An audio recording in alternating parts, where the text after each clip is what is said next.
kinésithérapie, c'est plus qu'une pratique médicale. C'est une philosophie de vie ainsi qu'une attitude mentale.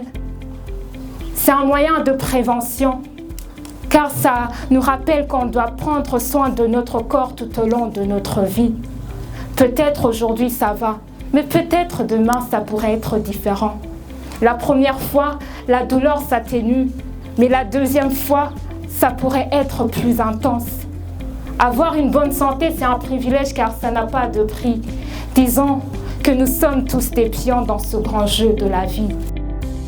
Le Burundi a célébré la Journée mondiale de la kinésithérapie le vendredi 22 septembre 2023.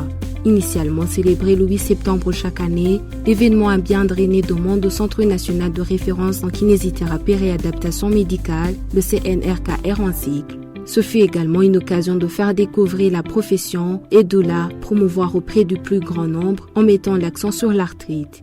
Au cours de la matinée de cette journée, le CNRKR a abrité une exposition qui a rassemblé une vingtaine d'acteurs, notamment des kinésithérapeutes et des pharmaciens, engagés dans ce secteur en vue de sensibiliser le public. Les salles de consultation et des soins étaient pleines de patients qui ont bénéficié pour la plupart des consultations gratuites prévues pour cette occasion. Plus de 2,4 milliards de personnes ont besoin des services de réadaptation dans le monde, a déclaré le Dr Jérôme Dalouhoutier du bureau de l'OMS au Burundi.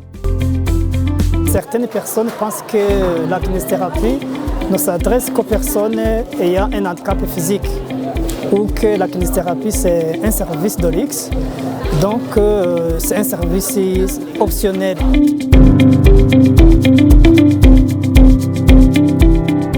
Il existe aussi des personnes qui pensent que la kinésithérapie se résume en un simple massage.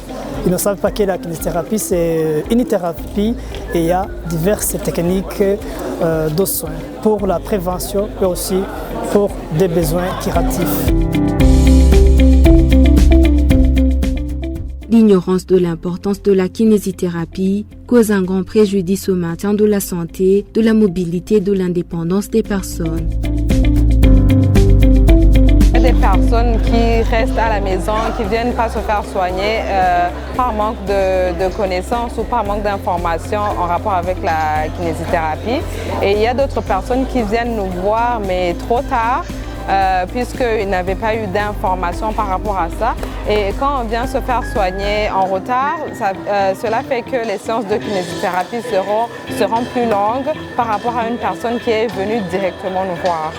La kinésithérapie est particulièrement efficace si les pathologies ont été détectées à temps. Naje ukuboko hari haravyimbye, ukuboko kwaravyimbye, intoki ntanakora ko gutya, nkoze ko gutya wamenga n'ugwembere rushasha nshishijeko. Ntashobora guhindura gutya ukuboko ntagira uko, ariko uyu munsi urabona ko harabaho bigeze. Ubu ndaduza ukuboko. Ubu ndagira gutyo ayo ukuboko urumva nk'abagwayi no bahanura ko bobandanya nyene bakivuza kugira ngo ntibave bagira ubumuga.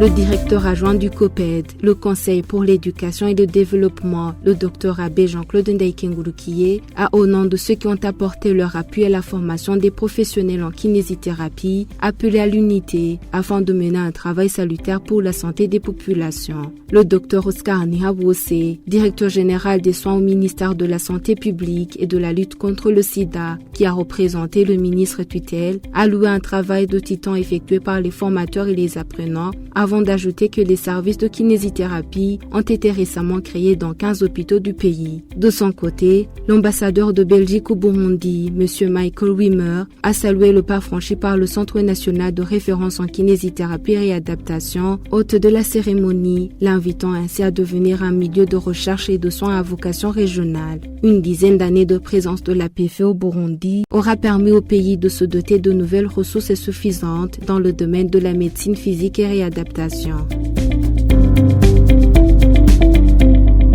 Au niveau du ministère de la Santé, un service chargé de la réadaptation qui travaille bien, qui connaît son travail. Il y a une école de kinésithérapie à l'INSP de Bujumbura qui produit des jeunes kinésithérapeutes chaque année. Il y a un réseau de services de soins qui se développe de plus en plus. Vous avez vu le nombre de nouveaux services qui sont venus exposer ici, c'est la preuve que ça se développe. Donc je pense que dans quelques années, il n'y aura plus besoin de l'APF ici, les choses continueront d'elles-mêmes. Célébrée pour la première fois le 8 septembre 1996, la Journée mondiale de la kinésithérapie marque l'unité et la solidarité de la communauté de la physiothérapie. Avoir une bonne santé, c'est un privilège car ça n'a pas de prix.